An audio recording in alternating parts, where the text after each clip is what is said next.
Assalamualaikum warahmatullahi wabarakatuh.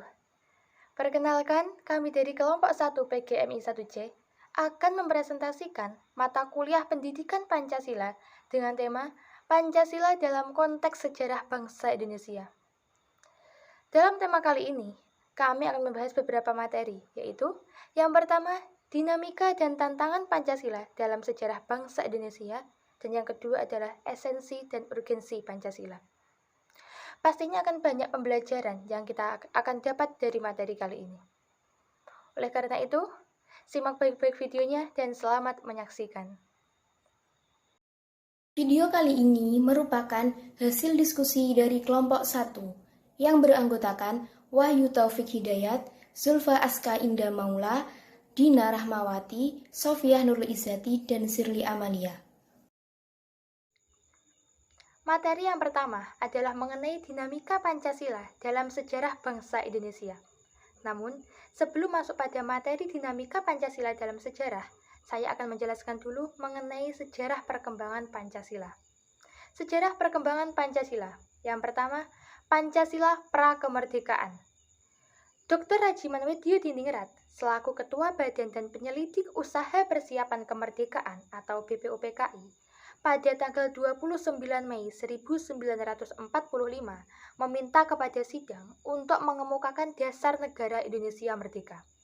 Dan pada akhirnya, permintaan itu mengakibatkan timbulnya ingatan para pendiri bangsa ke masa lalu. Hal ini mengakibatkan timbulnya keinginan mereka dalam menggali kekayaan kerohanian, kepribadian, dan wawasan kebangsaan yang sudah tertimbun lumpur sejarah. Akibat dari lamanya penjajahan di Indonesia inilah yang menyebabkan bangsa Indonesia kehilangan arah dalam menentukan dasar negara Indonesia. Atas permintaan Dr. Rajiman Widyodiningrat, para figur negarawan bangsa Indonesia berpikir keras untuk menemukan kembali jati diri bangsa Indonesia. Pada sidang pertama BPUPKI, tampil berturut-turut para figur-figur negarawan bangsa untuk berpidato menyampaikan usulannya tentang dasar negara. Dan selanjutnya, Pancasila era Orde Lama. Pada masa Orde Lama ini, muncul dekret presiden yang dipengaruhi oleh dua pandangan besar terhadap dasar negara. Pandangan besar tersebut, yang pertama yaitu dari mereka yang memenuhi syarat anjuran dari pemerintah untuk kembali ke UUD 1945 dengan Pancasila sebagaimana yang telah dirumuskan dalam Piagam Jakarta sebagai dasar negara. Sedangkan untuk pandangan kedua, dari mereka yang setuju untuk kembali ke UUD 1945 tanpa adanya cadangan.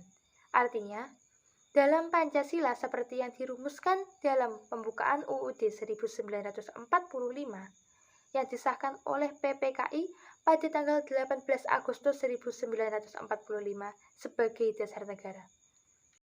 Selanjutnya, Pancasila era Orde Baru. Pancasila sebagai dasar negara Indonesia juga diterapkan pada masa Orde Baru sejak 1966 sampai 1998 ketika Soeharto menjadi Presiden Republik Indonesia. 5 bunyi Pancasila juga dijadikan sebagai landasan negara selama rezim Orba kendati sempat terjadi polemik dalam sejarahnya.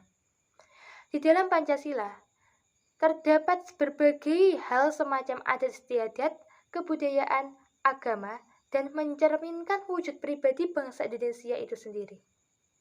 Berikut ini bunyi 5 sila yang terdapat dalam Pancasila, yaitu 1. Ketuhanan yang Maha Esa, 2. Kemanusiaan yang adil dan beradab, 3. Persatuan Indonesia, 4. Kerakyatan yang dipimpin oleh hikmat kebijaksanaan dalam permusyawaratan perwakilan, dan 5. Keadilan sosial bagi seluruh rakyat Indonesia. Selanjutnya, Pancasila era reformasi.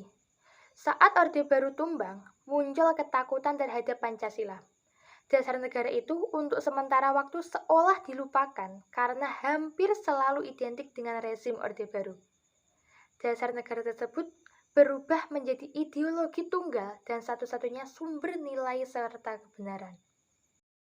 Selanjutnya, saya akan menjelaskan mengenai dinamika Pancasila dalam sejarah bangsa Indonesia. Dinamika Pancasila sebagai ideologi negara dalam sejarah bangsa Indonesia memperlihatkan adanya pasang surut dalam pelaksanaan nilai-nilai Pancasila. Sebagaimana diketahui bahwa Soekarno adalah termasuk seorang perumus, bahkan penggali dan pemberi nama dasar negara. Ideologi Pancasila dalam perjalanan pemerintahannya pernah mengalami pasang surut karena dicampur dengan ideologi komunisme dalam konsep Nasakom. Kedudukan Pancasila sebagai ideologi bangsa diletakkan pada posisi yang sangat kuat pada masa pemerintahan Presiden Soeharto melalui TAP MPR No. 2/1978 tentang Permasyarakatan P4.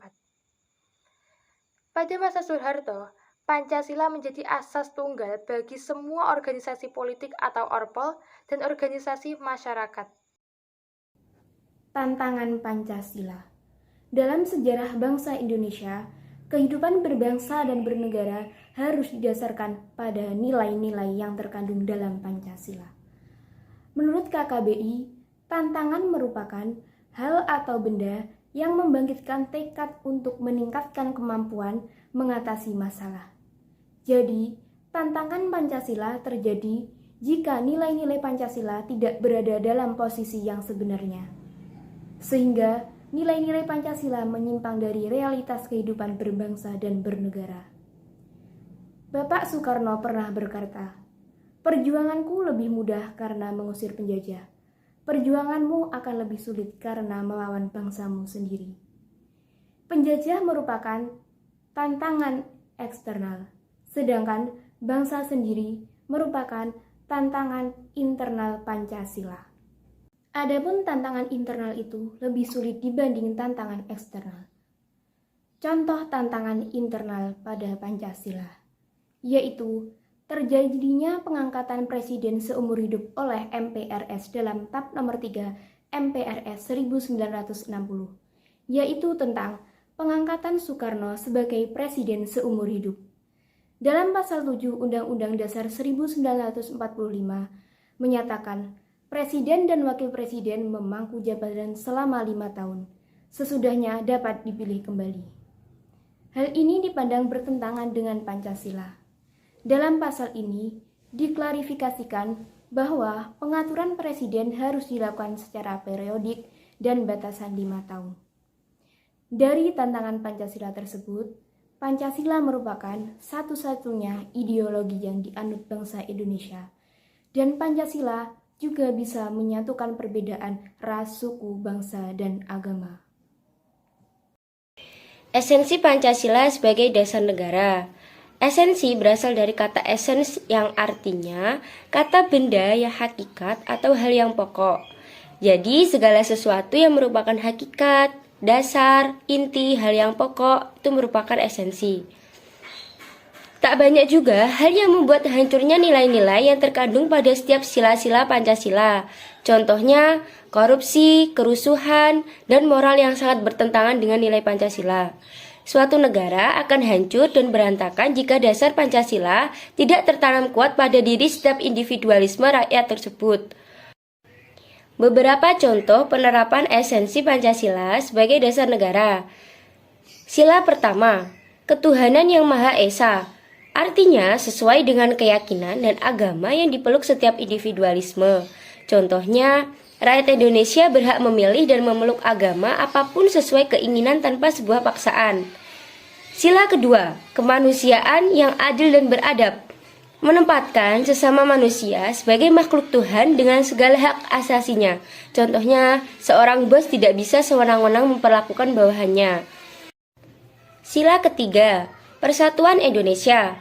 Mengutamakan kepentingan dan keselamatan negara dari golongan pribadi ataupun kelompok seperti partai, ras, agama, dan golongan.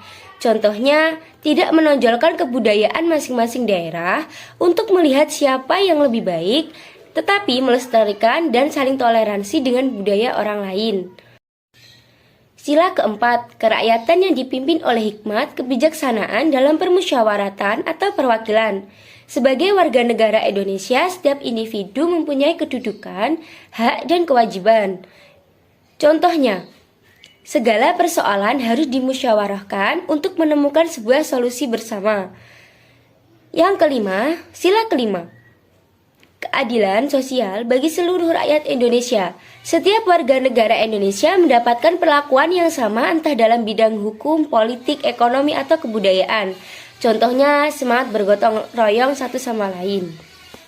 Urgensi Pancasila sebagai dasar negara. Ada dua pendekatan urgensi Pancasila sebagai dasar negara, yaitu satu, pendekatan institusional, membentuk berdasarkan nilai-nilai Pancasila sehingga bangsa Indonesia dapat mewujudkan tujuannya. Pendekatan ini memfokuskan institusi negara sebagai kajian utama. Bagaimana organisasi institusi itu, apa tanggung jawab dari setiap perannya, dan bagaimana institusi itu berinteraksi. 2. Pendekatan sumber daya manusia. Pancasila secara konsekuen dalam mengemban tugas dan tanggung jawab, sehingga kebijakan-kebijakan negara lebih mengedepankan rakyat. Urgensi Pancasila perlu pemahaman yang mendalam untuk mengatasi sebuah permasalahan. Dalam pemahaman tersebut, terdapat beberapa tahap implementasi. Tahap implementasi yaitu tahap yang selalu memperhatikan prinsip-prinsip good governance. Apabila warga terjun ke dalam bidang bisnis, harus menjadikan Pancasila sebagai sumber dari nilai-nilai etika bisnis yang baik dan menghindarkan warga melakukan free flight liberalisme atau kebebasan usaha yang tidak terkendali. Esensi dan urgensi Pancasila untuk masa depan. Pendidikan kewarganegaraan mempelajari lebih banyak tentang arti kewarganegaraan, bukan hanya dari nilai-nilai Pancasila saja. Semakin maju dan berkembangnya negara, globalisasi pun terus-menerus tumbuh, sifat nasionalisme pun semakin pudar, dan kualitas moral juga semakin menurun. Untuk itu, kita perlu untuk menggali ilmu pendidikan kewarganegaraan yang sangat penting menumbuhkan rasa cinta tanah air pada bangsa. Inti dari pendidikan kewarganegaraan adalah untuk membekali dan memberdayakan mahasiswa dengan pengetahuan dasar dan keterampilan. Hubungan antara warga negara dan negara Indonesia yang bersifat Pancasialis.